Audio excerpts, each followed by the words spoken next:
all the instruments are so different, in size and in shape and everything. So it's this huge world of possibilities. But still, if like I would play on your bass and you would play on my bass, we would still sound like us, We spent so much time and money, into setup and instruments and stuff, and we will still sound the same anyway, somehow. I was introduced to today's guest by WDR Big Band bassist and former podcast guest John Goldsby. We are chatting today with Robert Landfermann, who's a mainstay on the German jazz and new music scene. He's played for years with the Pablo Held Trio, and he does his own albums and projects. Brief and Topaz are two of his recent ones. We've got them linked up. Fascinating and very different. He also teaches at the university in Essen. So we dig into topics like what it's like performing free jazz, a world I don't know a lot about, the influence of Paul Motian, Gerd Gensler strings, and their fascinating properties. We really do need to do an episode with Gensler about his process, the Cologne jazz scene, and much more. I know you're going to enjoy this conversation, and I want to give a shout out to our sponsors, Steve Swan String Bass, The Bass Violin Shop, Upton Bass, D'Addario Strings, Colstein Music, Nkoda, that's spelled Nkoda, Modacity, and A440. More on them later, but here is today's conversation with Robert Landfermann.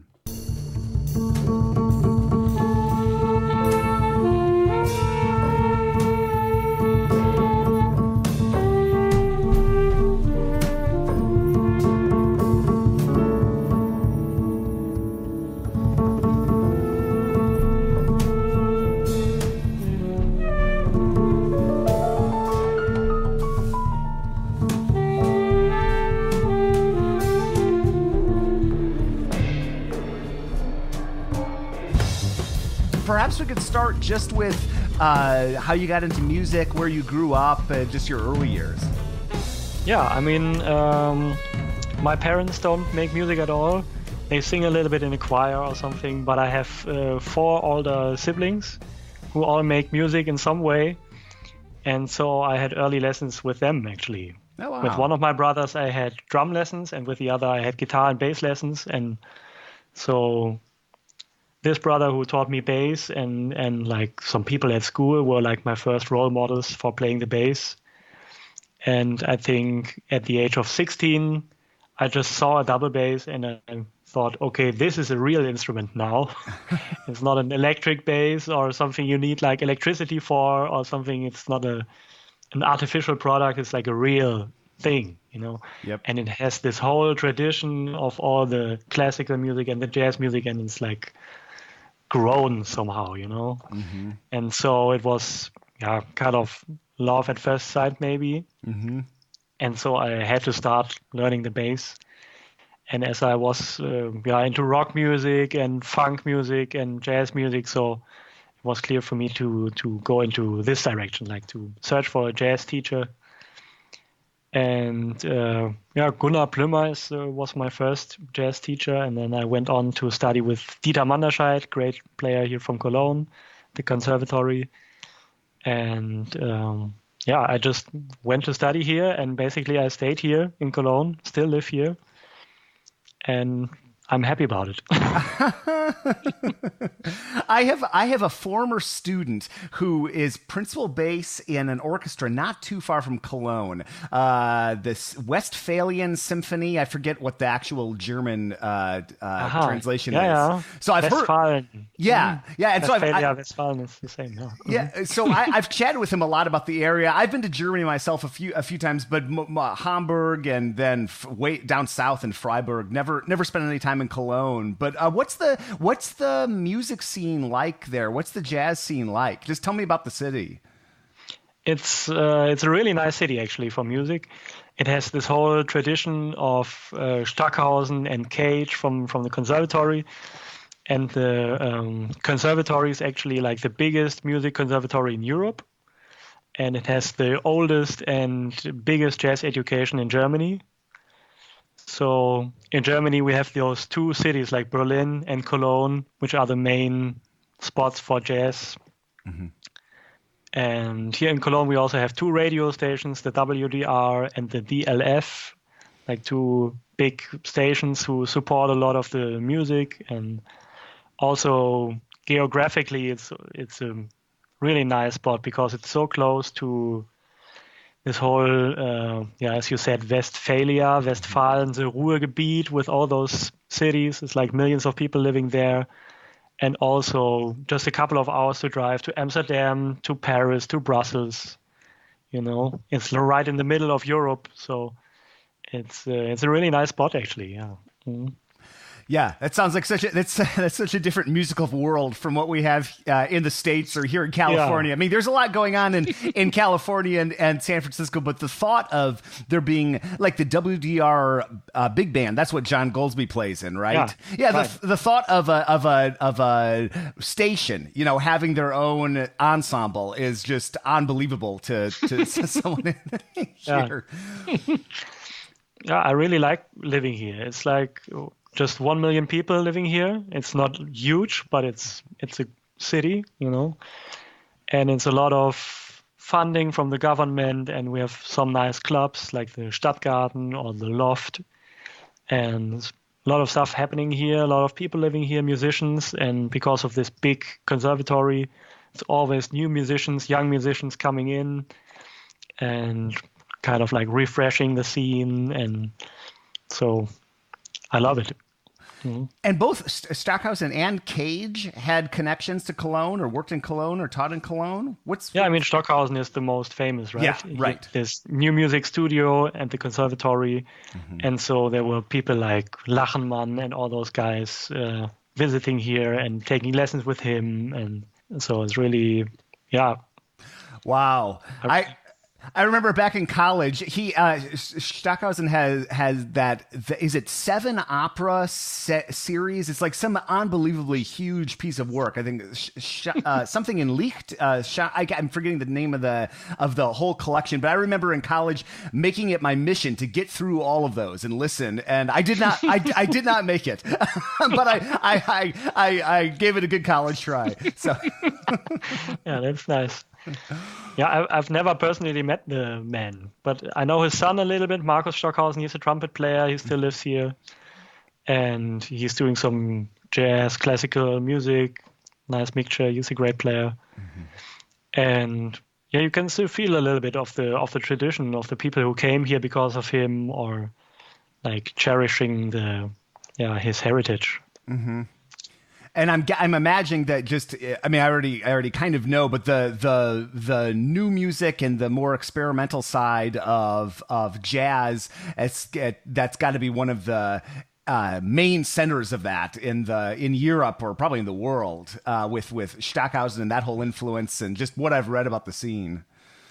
Yeah, I'm glad you think so. Yeah, it might be the case. Yeah. Yeah. Of course, Berlin is also a center for that now, and for this meeting point of improvised music and this new music, contemporary music, contemporary art. Berlin, Cologne, and of course Copenhagen or Paris, maybe. But I think Cologne has a very nice spot in this landscape as well, although it's not as big a city as those other capitals, Did you?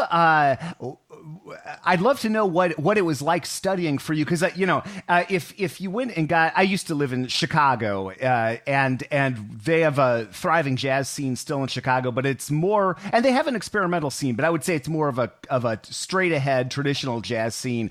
Then we were talking earlier about San Diego. There's someplace I think with more of a new music scene and a little bit more of an experimental scene. Like, what was it like being a student? Were you learning bebop tunes, or were you exploring Ornette Coleman, and Paul Motian and free styles, or what did that look like for you? Basically, I grew up playing jazz and came to the conservatory to play jazz. And at the conservatory, of course, we had all those ensembles playing, just as you said, like Ornette Coleman, Lenny Tristano band, like early swing music, Wayne Shorter, whatever, all those tunes. We had to build a big repertoire of standards, and that's a big part, of course, of the jazz education. And my teacher, who is too old actually to have gone to a jazz education himself, because it was just introduced in the 80s in Germany, he studied classical, and he does a lot of improv and experimental music. So he introduced me to a lot of those players and to the stuff. And for example, Bar Phillips is like might be one of my biggest heroes. It was like a very big moment to see him the first time live. I think it was 18 years ago or something, like at the beginning of my studies. He played in Cologne, and it was just a magical concert for me. He played with Herb Robertson and some other people, and they were really playing free, improvising, but there was such a huge tension on stage. Although they didn't play much, it was just some notes. He played a note, the trumpet player played a note. But it was like, okay, how is it going on? I was like on the edge of my seat, it was really, there was some real tension.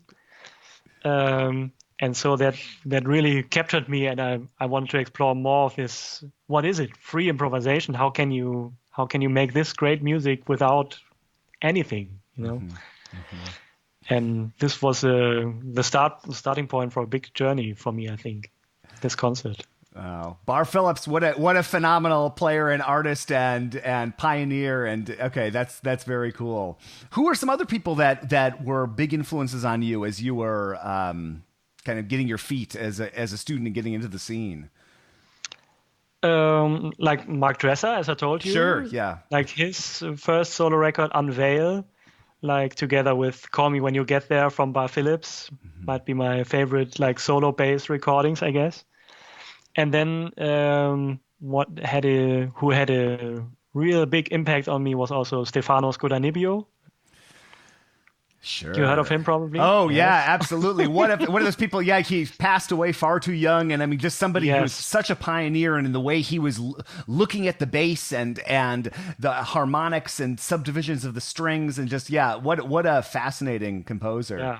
Yeah. And also one of those guys, if you see him play, it's like, okay, that's how it goes. It looks so easy, and it's so natural and relaxed approach.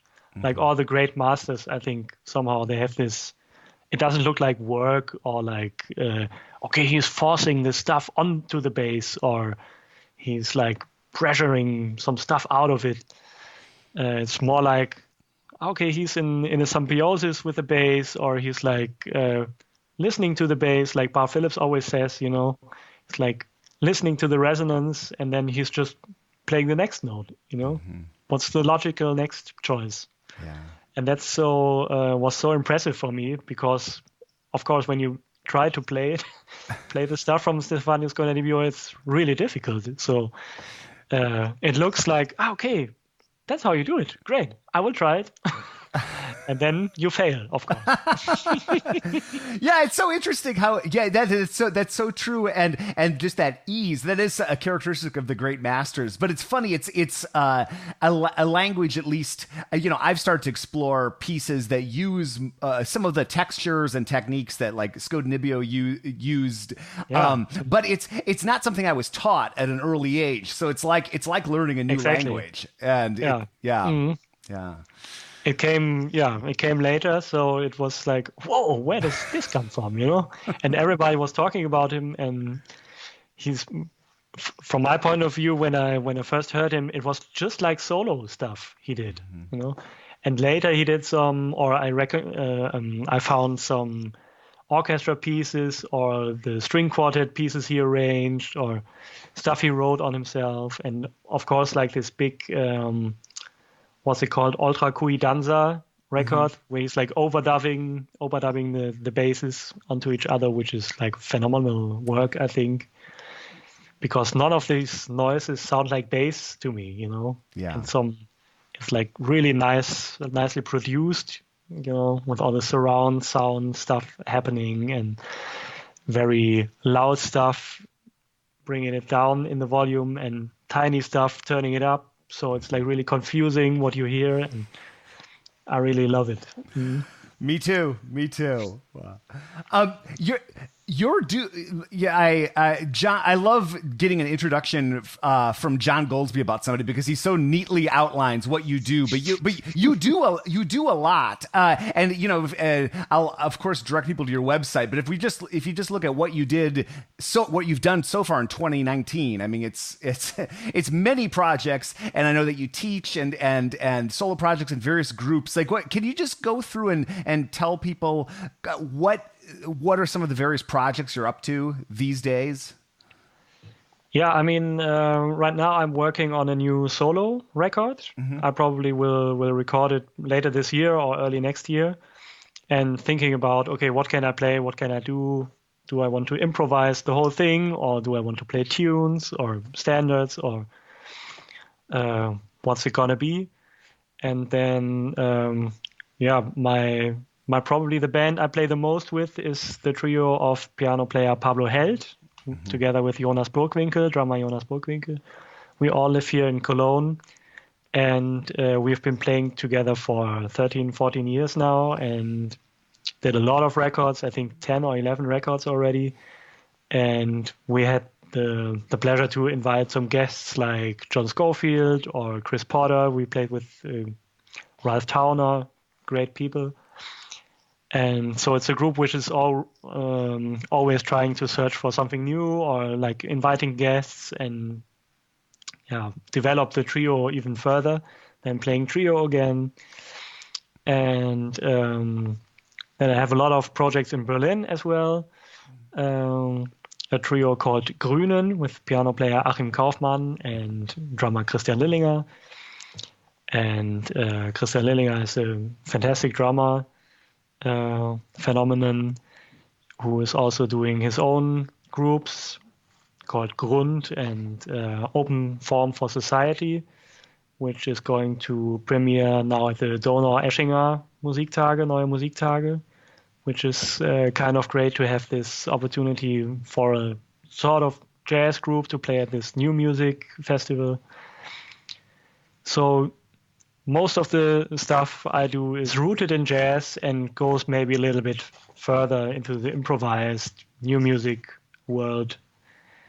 This kind of mixture, or the tension between composition and improvisation and all those mixed forms of those two concepts was interesting to me, and what most of the groups cover that I do. Yeah, well, it's interesting to me too, and I love. And as somebody who my background's in classical music, and I'm kind of like an amateur jazz player at best. I love going and exploring all different kinds of music, and just thinking about how both performing but also recording an album, how different that probably is for you and what you do. And as I'm listening through some of these recent releases, I'm thinking to myself, like, how much of this is totally improvised, or you're basing it off of something that you've worked on before, or written out, or like what's the recording process look like for you with some of these groups? So the last release I did, it's called Topaz. Mm-hmm. It's with Ingrid Laubrock, Tom Rainey, and Achim Kaufmann. This is a completely free improvised record. We just met in the studio for 4 hours or something, and we just played. And after a couple of hours, we said, okay, we're done. And then I had a huge process, of course, of like listening to the stuff and maybe editing something out, or making track marks at a certain point, like where's a nice ending or something. But that was just like basically for fun, Yeah. Ingrid Laubrock and Tom Rainey, 2 American musicians, or Ingrid actually is German, but they both live in New York. They were here, and so I wanted to play with them. I asked them, hey, let's do something.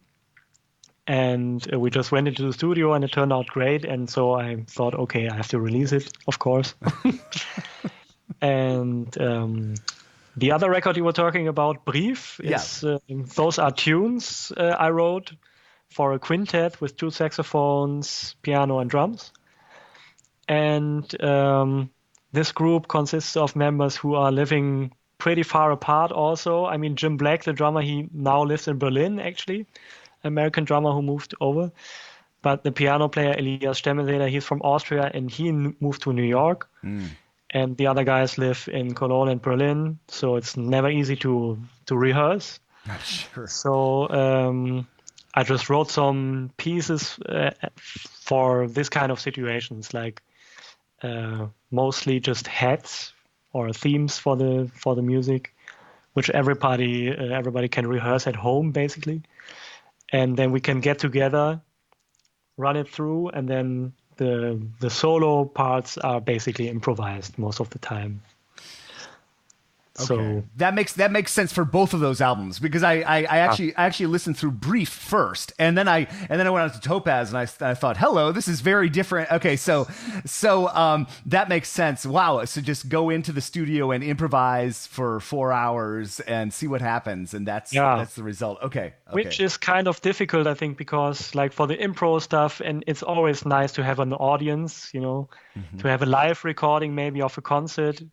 Might be nice for a more inspiring situation to play, as to be in the studio and to play for the engineer, Right. Yeah, the energy is so different, right? In the two settings. But of course, there's the precision of the studio environment. But then that magic that in anything, even if you're recording a Mozart string quartet, is going to be different, but especially if you're doing something that's improvised. Yeah. Yeah, we might have the fortune of playing something that is not heard before, so nobody can tell, okay, the Mozart string quartet, hey, you messed up this note or something, where you need maybe to edit something or to change something. Oh, we have to play it again, and which is clearly an advantage of the studio to work like this. Oh, yeah, absolutely. At Upton Bass, there is no B stock in terms of wood. Here's Gary and Eric from Upton on what happens when they encounter a flaw in the wood. Rather than someone just looking at that piece of wood and saying, man, I got to throw that in the fireplace. Yeah. They go, my boss says I got to get this thing done, so they set that neck. Yeah. And we've just learned over the years, if you got to question the piece of wood, it just goes in the dumpster. Yeah, just get out of there. It's reasons like that make Upton such a hit among bassists worldwide. They have an army of raving fans. I'm one of them, by the way, and they just make wonderful basses. Whether you're just starting out and you're looking for an entry-level instrument, or you're looking for the top-notch bass of your dreams, they will work with you throughout the process and get you an instrument you will love. UptonBass.com is the website, and thank you so much for sponsoring the podcast. This episode is brought to you by Steve Swan String Bass. And Steve has been researching top regraduation for many years. Here's Steve on the topic. I found some old diagrammed bass tops in an old violin making book that had violins, violas, cellos, and only 4 basses from kind of the classic period, the early 1800s. And I took a pattern of kind of a topographical map of thicker in the center under the bridge, and then the thinnest is right near the edges, just before it flares out and gets strong again. And I put in some measurements that I thought would work, and we use that as a general pattern for top regraduation, and it really works. You would be amazed how well this technique works. I've been impressed time and time again at how immediately a bass speaks after coming from Steve's shop, and how resonant and beautiful and open the sound is. Learn more at steveswanstringbass.com, and thanks for sponsoring the podcast, Steve. This episode is brought to you by Encoda. By the way, that's spelled Nkoda.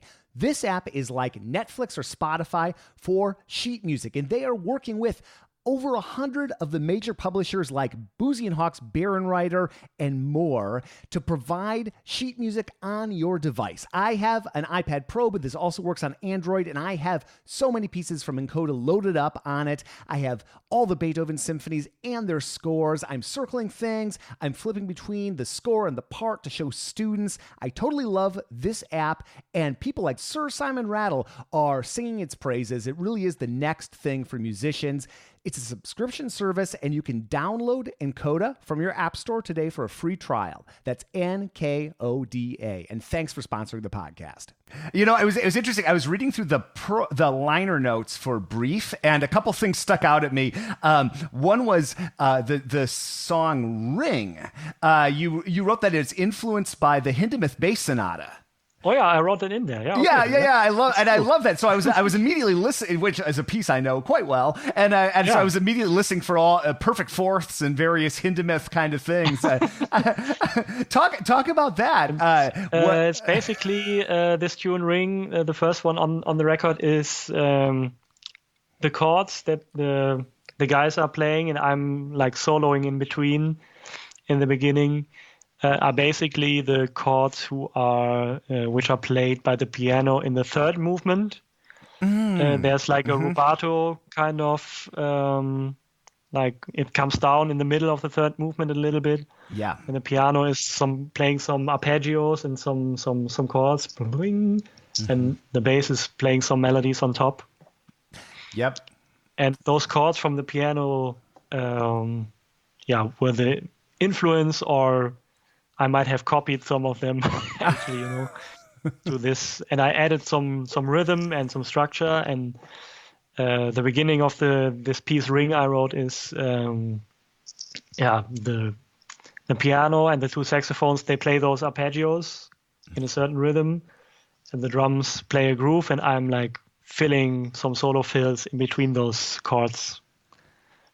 Okay, I always loved the third movement, It's so beautiful. Me too. And I love this Hindemith kind of, what you just said, perfect fourth stuff. Like all those intervallic structure, like still tonal, but a little bit out. And which is really, I like those melodic phrases he uses a lot. Yeah. That's cool. I could totally see the influence of that third movement. Where the bass even has some artificial harmonics, I think, if I remember right, or some harmonics certainly, and the pianos. Okay, that's cool. And then you also mentioned for Brief, Paul Motian, right? Yes. As being an influence, and I think of him with obviously with the Bill Evans trio is one of the first things that comes to mind. But then also, he had a very free approach to composition. At least from what I know. Just talk about his influence. I always loved him as a player. In his early days, he was like a straight bebop guy, or like he played pretty straight. And later on, he had this really nice elastic approach to playing. Like the pulse was like flowing through him somehow, and he was like touching some cymbals, and it was like a really rubato-esque kind of approach to forming a groove somehow. I always loved that. And his compositions are so nice, I think, to me, because they're so less written down. It's just like a simple melody written down, and but it's not like kitschy, it's not like kitsch, and it's not like it's so beautiful and tragic. There's always a little twist in it. So this approach of writing few notes on the paper, but having still a really clear atmosphere, and you can really recognize the tune. It's just a few notes, but it's like totally clear. Okay, this is this Motian tune. You can always recognize it. But at the same time, it's totally flexible. You can play it loud, you can play it soft, fast, slow, whatever. I love that. So you can rediscover the same tune again and again on different nights of a tour, or just different jams with different people, or whatever. I love it. It's really cool. I'm always for sure.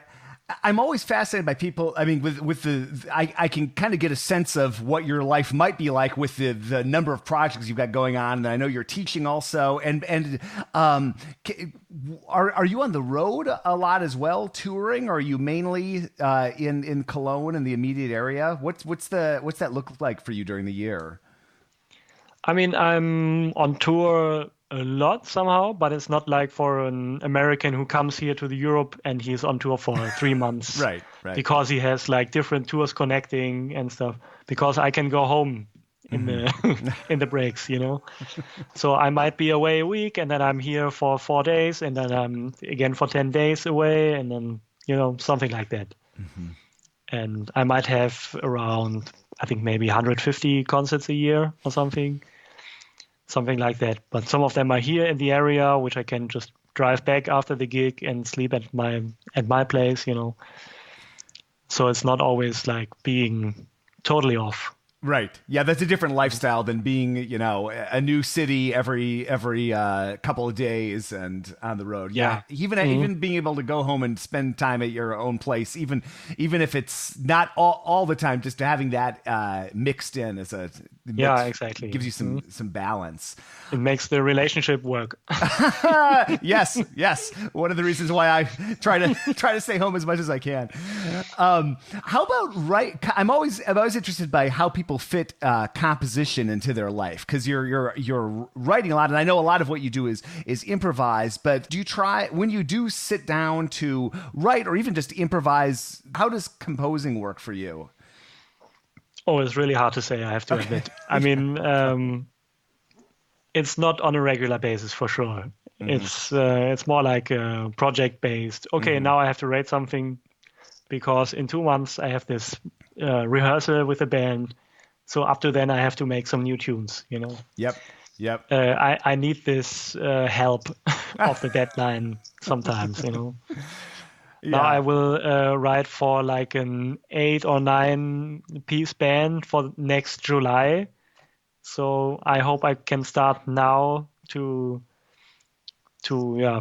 get it going in a slow process and regularly. And now I'm taking 2 weeks off in the summer right now, like coming up now, to get myself together and to sit down and to write, to really focus on this and have no distractions, and maybe even not listening to other music during this time, to really shut myself out or in.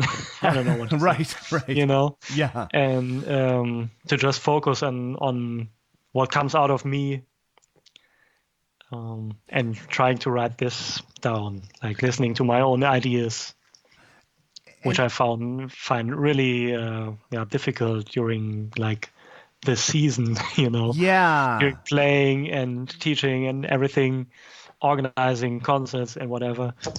And so this is maybe I need this to, I'm going away to write. No, that makes sense. Yeah, the frenetic activity of the season is not necessarily doesn't necessarily lend itself to deep thought.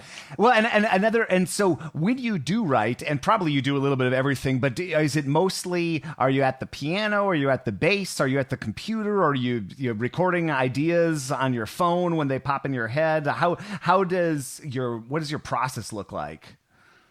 Basically, everything you just said. It does, okay. Some tune I write on the piano, some I have an idea on the bass. Oh, this is a nice groove. Let's write it down and see where it goes. Maybe on the guitar, you can sit down and write easily somehow, on a table, next to a table. Or some pieces I wrote without an instrument at all, just like piece of paper and a pen. I think I wrote a tune in an airplane once, like, okay, I have this sheet of music here, let's try to write something down and see how it is, And then maybe you play it and you hear, okay, it's not exactly as I imagined it, but I changed something, and then it might be nice. Let's try it, Let's give it a shot. Just trying different approaches, and also trying to find different influences for inspiration for a piece, like, okay, maybe a movie, maybe a poem, maybe something a friend said to me, maybe I read an interview from somebody, or I watched a lot of Helmut Lachenmann interviews in the last time, so he said some nice things about stuff, which I write down some sentences remember them and to, okay, maybe that brings me to an idea or something. Everything, it as well. I mean, it's like life is inspiration. And so everything, what happens to you can be like, okay, wow, now I have an interesting thought. Maybe it leads to something. Yeah, no, I hear you 100%. I got this composer friend named Andres Martin. He lives in Mexico, lives in Tijuana. Oh, and I know him actually. Oh, yeah. You do? Okay. Well, Andres I played with him. Oh, get out of here! What a small world. Oh, that's awesome. Well, Andres wrote this. He was in the line at the U.S.-Mexico border, which is never a fun line, and he got into the secondary inspection line, which means it's hours, that they keep you in line. And he wrote this piece called "Tango Across the Border," and he was so angry in this line that he said it's like the hardest thing he's ever written because he was just sitting there, not moving anywhere. Yeah. So. Oh shit. Yeah, exactly. Stuff like this, everything can be. Yep. Even the not fun part. I know. What I always forget to ask people about what they play on. I don't know why, but then people write in and say, "Hey, why didn't you ask about so what do you use?" And both like bass, but then also if you're bringing any amplification, an amp or pickup or that sort of thing. What's your gear that you're using typically? Okay, so a couple of years ago, this guy from Cologne, Willy Balsereit, he built this bass for me, which I'm playing. It's a 5-string bass, which I'm playing most of the time, but it has a detachable neck, and I also got a 4-string neck for this bass. Cool. So I can actually change around. It's a copy of Fend bass. And then I just recently bought this beautiful old Italian bass, which is a 4-string.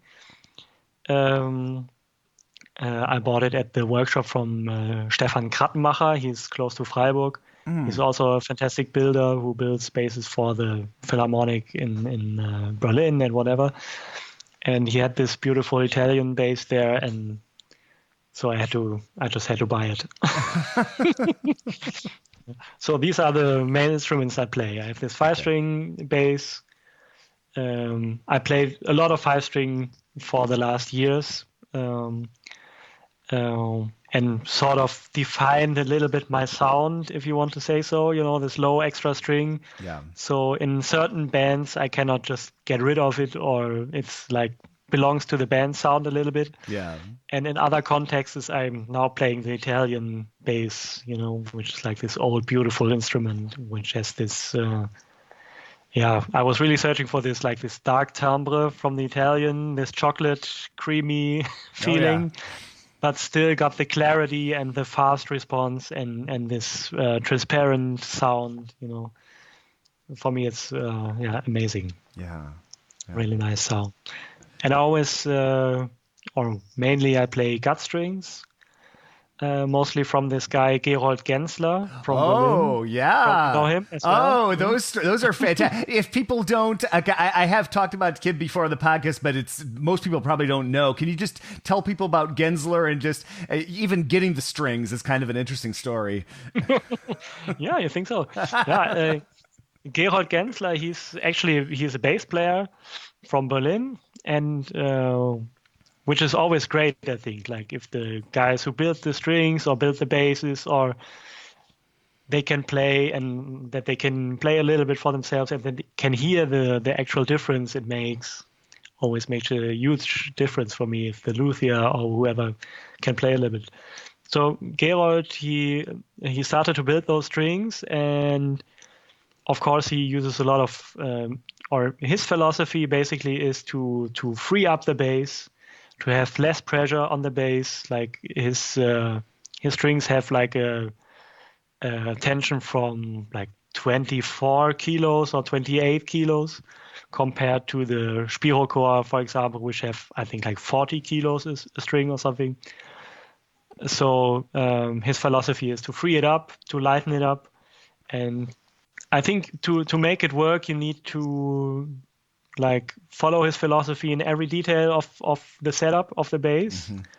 but then it really sounds amazing, and it opens it up and it makes it louder. And maybe it's the typical gut string projection is like more to the wide thing, not so much projecting right out of there, but like having this warm, fat, bouncy, clear thing with this clear attack, And it's really amazing how his strings had this journey through the whole world. I mean, François Rabat asked him to build some strings, and for him he built like the thinnest, tiniest, lightest strings ever, I think.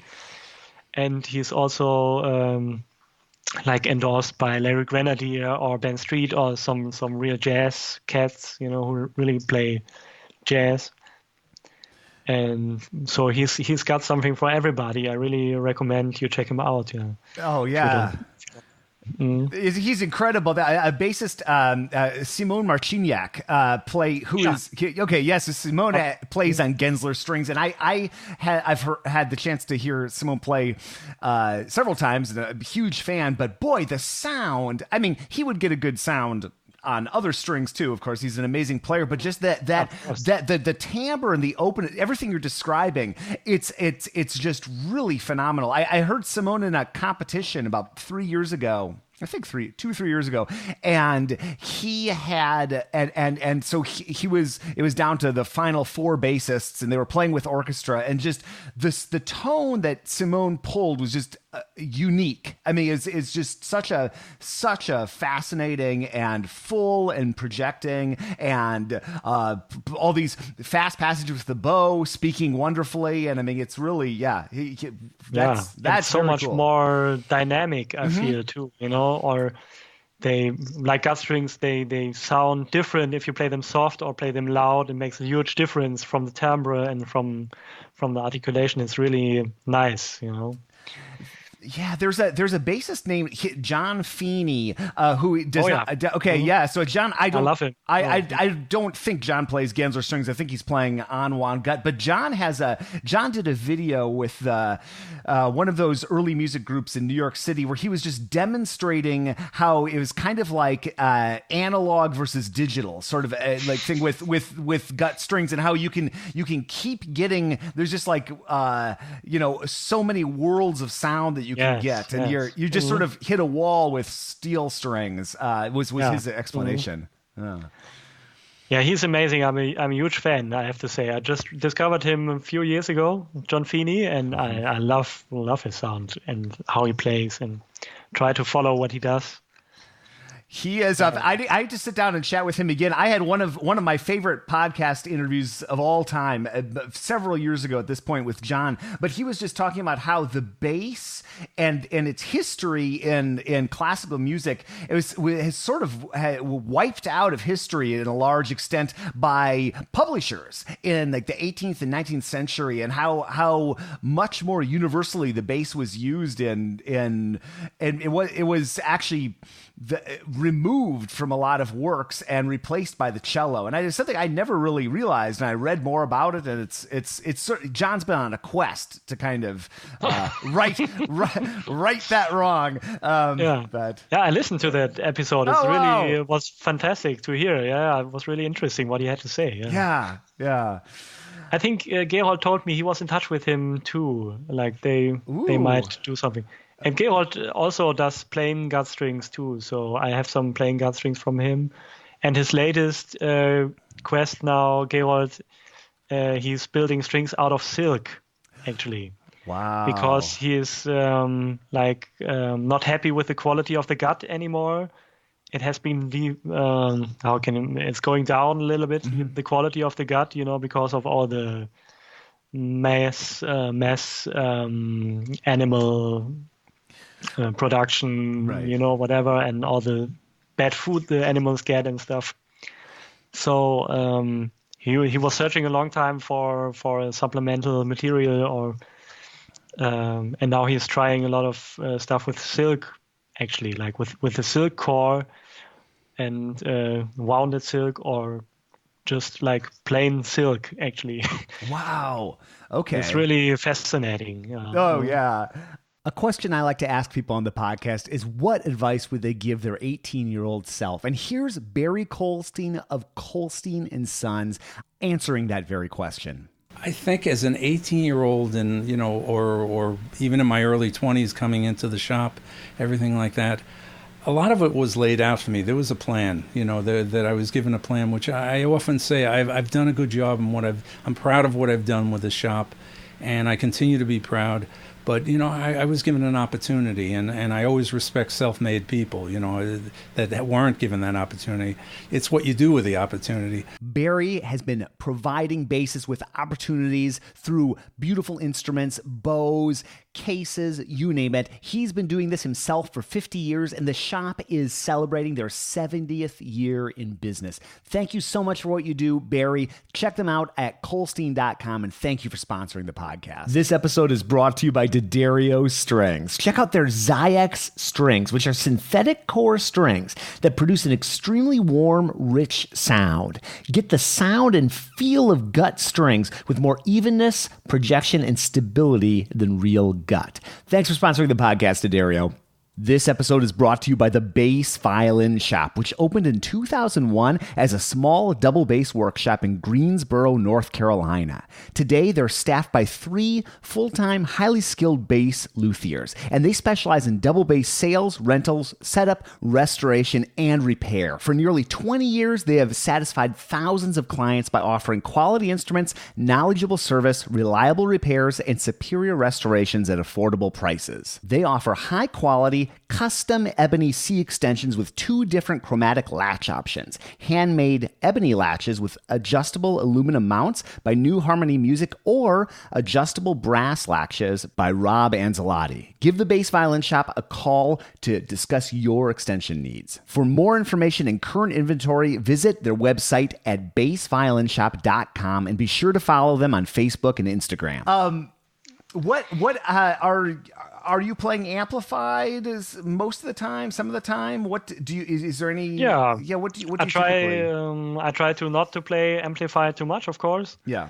But when I have to be amplified, I'm using a mic. It's a Schoeps MK8. It's called, and I put it in the bridge. Mm-hmm. It's like an 8 characteristic, so it records toward the bass and toward the strings, but not in the axis between. So if I stand between the drums and the piano, for example, there's not so much leakage.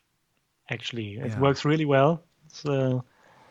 Was a really good investment, this mic. And then I play different amps. Most of the time I play an amp by Jesper Lundgaard, which is a bass player from Copenhagen. He has this series of amps he is building, which is, I think, a little bit inspired by the Walter Woods amplifiers. Oh, okay, yeah. It's also red, and it's a small double channel amplifier, but it has like phantom power for a mic and stuff like this. Some nice features. So I go in there with my mic and with a pickup, so I can mix it a little bit. And I have different speakers. Also speaker from Lundgaard, also speaker from Glockenklang, which is a really nice German brand, and stuff like this. But of course, when you're on tour, I just bring my bass or something and I play what's there, or play on a lot of different amps. The traditional Gallien-Krüger MB 150, the classic double bass jazz amp. Somehow I rediscovered it because, if you buy a new bass, you just have to start everything anew, I think. Right. The whole equipment search, it starts with the bass, and then you have to find the right pickup for the bass and the right amplifier and mix the whole thing. Like, okay, which amplifier with what pickup sounds good with which bass, Mm-hmm.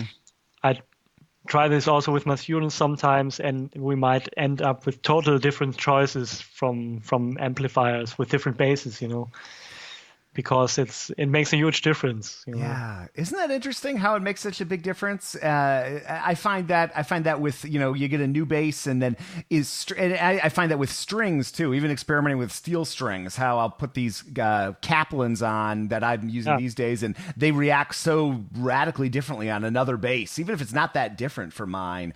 And then.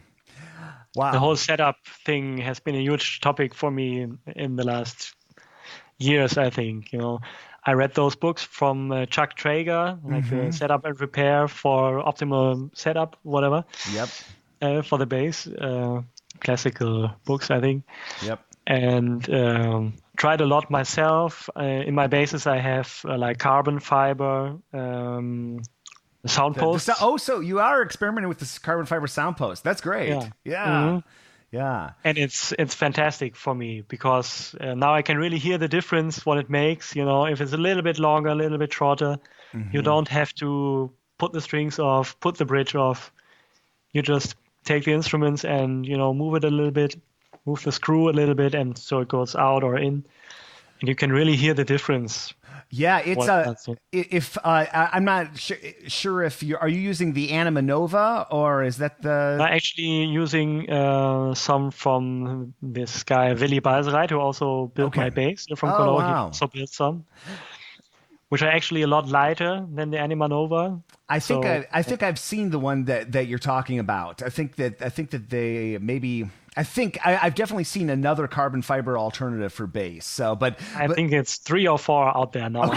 Okay. I think it's incredible. Yeah, well, they can make such a difference. One of the most dramatic examples I saw was we were talking about him earlier. Andres Martin. He just had a new bass made for him and had the wooden post in, and it was fine. It needed a setup, you could tell, but then that got that carbon fiber post put in, and it was just unbelievable. And then just the ability to change as you go to a different climate, and you can make an adjustment. Yes. I know that where you live, the climate varies a lot. Even here in San Francisco, where it's pretty consistent throughout the year, it's still useful to have that option. But anybody who's touring, I mean, it seems like such a wonderful benefit to have something that you can adjust on the fly. Yeah, it's really nice.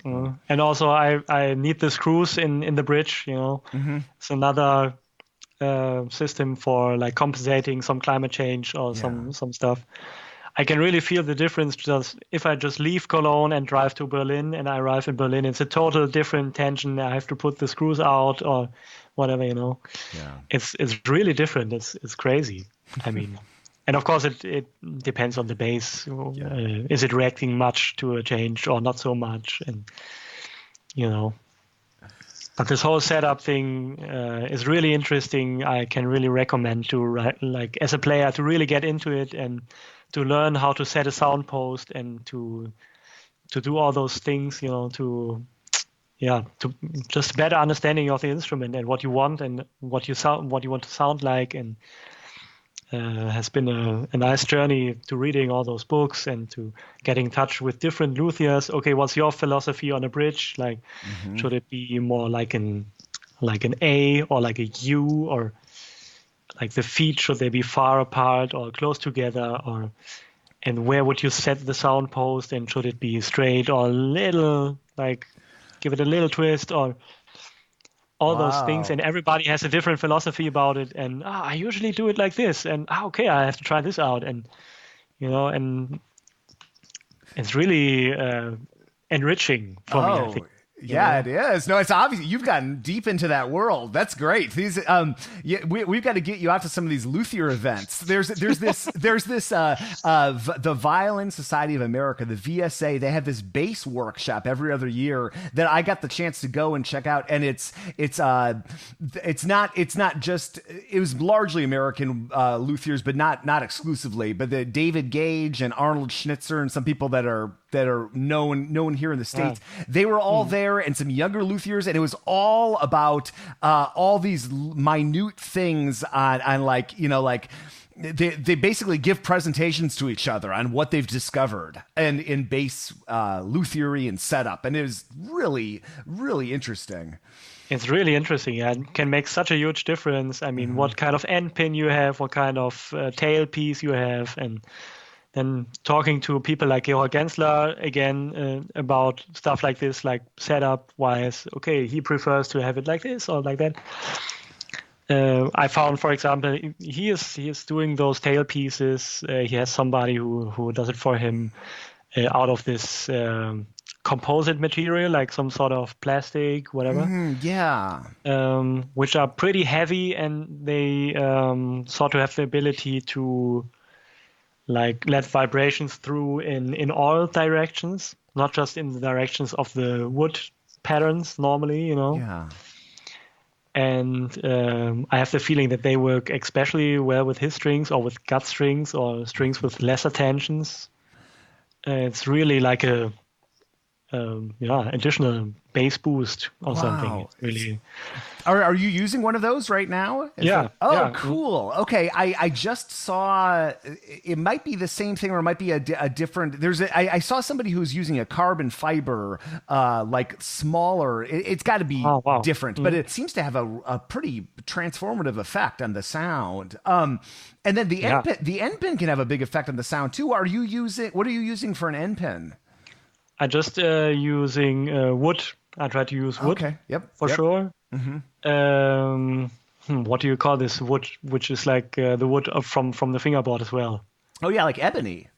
Ebony, yeah. Yeah. Okay. I think right now I have an ebony end pin, and on my other bass it's just like metal. Mm-hmm. Mm-hmm. So I'm just trying out stuff. Well, it's an exciting time to be a bass player, and just like the instrument. I think we both know is continuing to evolve, and totally, and then there's so many things that can have an effect on the sound, like we've been talking about, like setup, tailpiece, obviously strings. Yeah, and I've gotten more into that world the last few years. I play mostly orchestral stuff with the bow, so I'm looking for something different in terms of clearance and all that. And then we just had Brian Bromberg, the jazz bassist, here for a bass festival, and he has like the opposite setup of mine. It's like the lowest possible strings. Like you've never seen strings that low, but that allows him to do two-handed tapping and it's just it's interesting times to be a bassist. Totally, yeah. So many different possibilities to set your instrument up, and all the instruments are so different, in size and in shape and everything. So it's this huge world of possibilities. But still, if like I would play on your bass and you would play on my bass, we would still sound like us. You know? Isn't that weird? That's so. We spend so much time and money, into setup and instruments and stuff, and we will still sound the same anyway, somehow. I know. Isn't that crazy how it's like a piano player or a drummer, you would never expect him to sound like the drums he's playing, or like the piano he's playing. Of course, every player Pierre Leroy, Martha Egeridge, you would always tell the difference on the same piano. But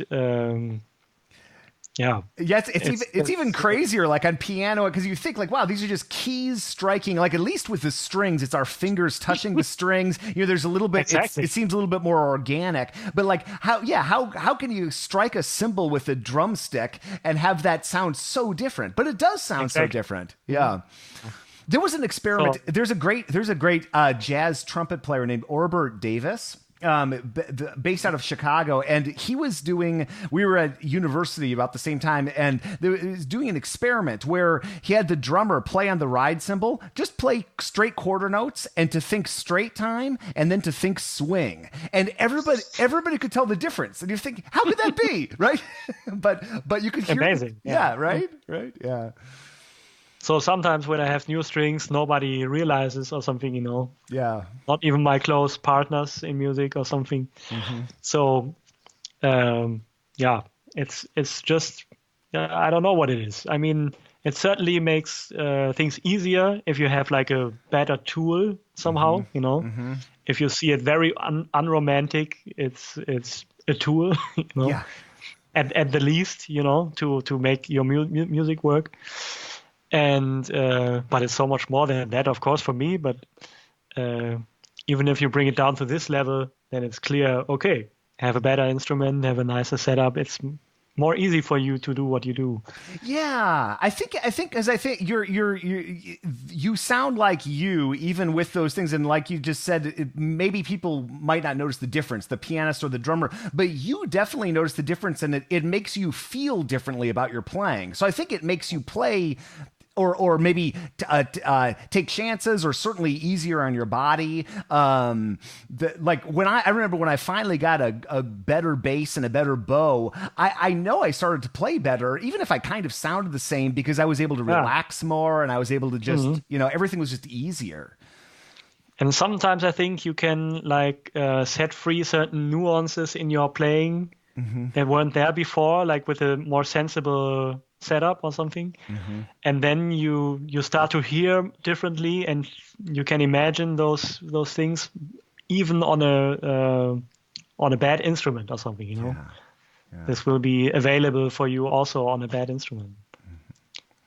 And I mean, sometimes it can be freeing. Like for if I have to enter a plane, you know, I never take my bass. Like so, there's a lot of gigs I play around the world where there's not my bass around. You know, I just play what's there, some worn down jazz club bass, you know, or the worst basses I think I got in China or in Kazakhstan or something. You know, like really. Beginner instruments out of the factory, like fresh out of the factory, not set up at all, you know. And sometimes it can be like, okay, I don't have my sound, I don't have my setup. It's really, and you lose your perfectionism that you maybe have on your instrument, and you just care about the music, which can be really nice too, you know. You don't have this, okay, this has to be me now. It has to sound like me because this is all the perfect setup that I need for my music. And then you get a totally different bass, crappy bass. Yep. All the wrong strings and whatever, you know. And it can be, it can have this nice effect on you. There's, okay, it's just about music now. So I can really focus on listening, which is obviously the most important thing while playing music. And can really be with my friends on stage and listen to what they play and what they do, and not care so much about me, because it can have this nice effect. Yeah, it is. It's once you realize that, it's kind of liberating, because you can get so tied into your instrument, and you want to. It's your instrument and get the right everything, and then you go and you play on something that you can barely put the strings down, and you're definitely not going to sound like you. But then once you develop that skill, it's freeing, because you know you can get out and it really is about the music, and it's important, but yeah.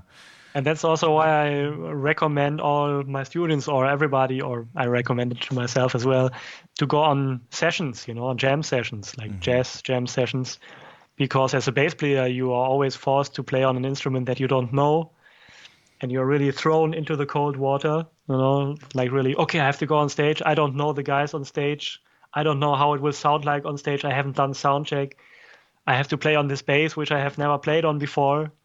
You know, and maybe the drummer is really bad and I have to pull him through the tune, but the saxophone player might be really amazing and he has to pull me through something, you know, and I can look up to him. So learning to be flexible and to develop the skill to be in all those situations free and to still listen and not to get tense in yourself. It's really important, I think. Yeah, it's such an important skill. It's and that's a great way to develop it too. Yeah, because you know, jam sessions are not always the most musical place to go or something, you know, because people feel checked out and the jazz police is listening, and I don't want my friends to hear me suck or whatever, you know. Yeah. So, but this is the good side, I think. Wow.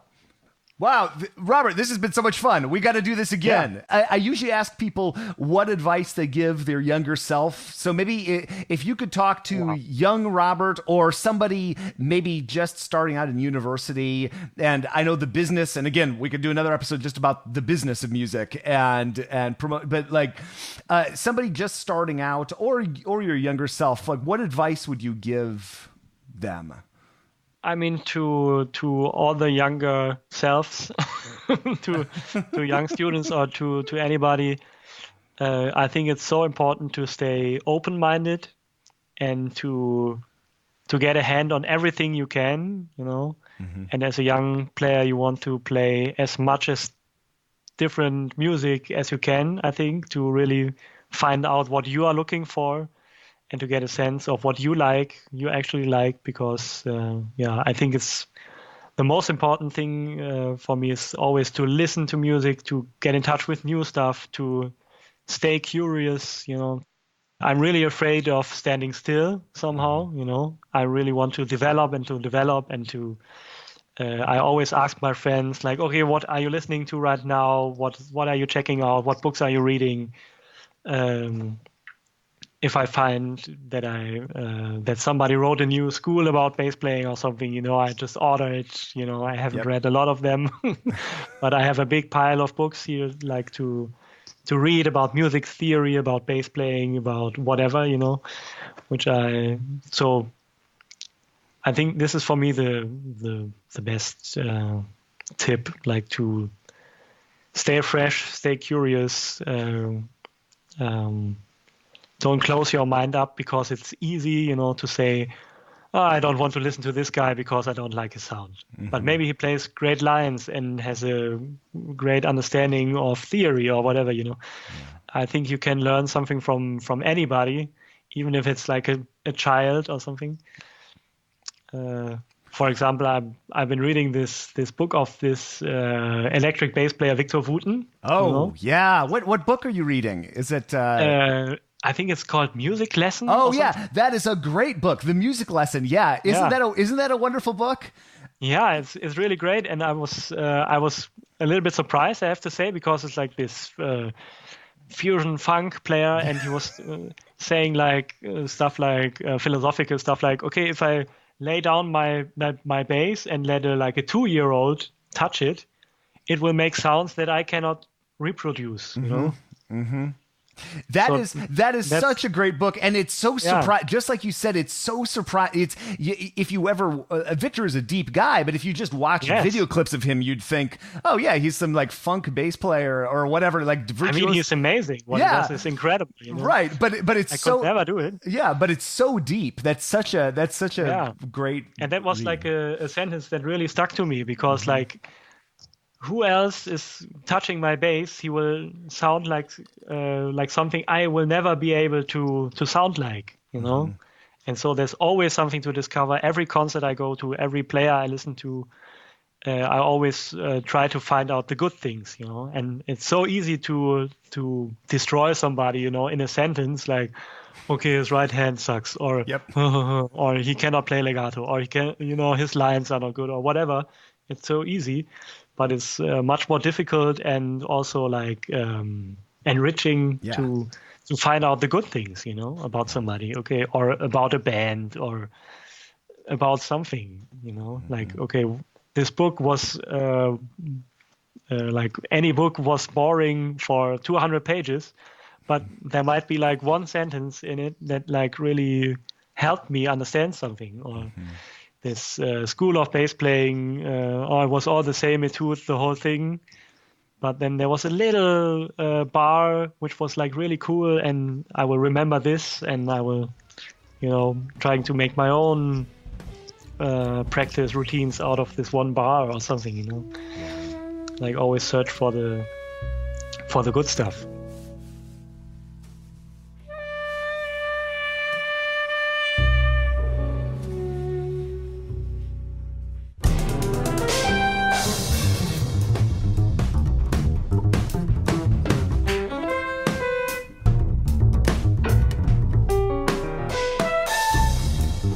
Robert, thank you so much for chatting. And folks, check out his website to see all the projects he's up to. He's up to a lot, but I'm really digging learning about his musical stylings and directions. And thank you to John Goldsby for the recommendation. And if you have a recommendation for a guest, feedback at Contrabass Conversations will put you in touch with me.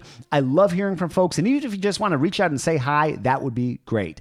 Contrabass Conversations is produced by Michael Cooper, Steve Hinchy, Trevor Jones, and Mitch Mooring. Mitch is making beautiful basses in the Dallas area, and you can learn more at mitchmooring.com. Thank you also to Krista Copper for archiving and cataloging everything we do here on the podcast. Couldn't imagine doing it without you or anybody else on the team or you, the listener. So thank you for listening. I'm your host, Jason Heath, and we will see you again soon for more life on the low end of the spectrum.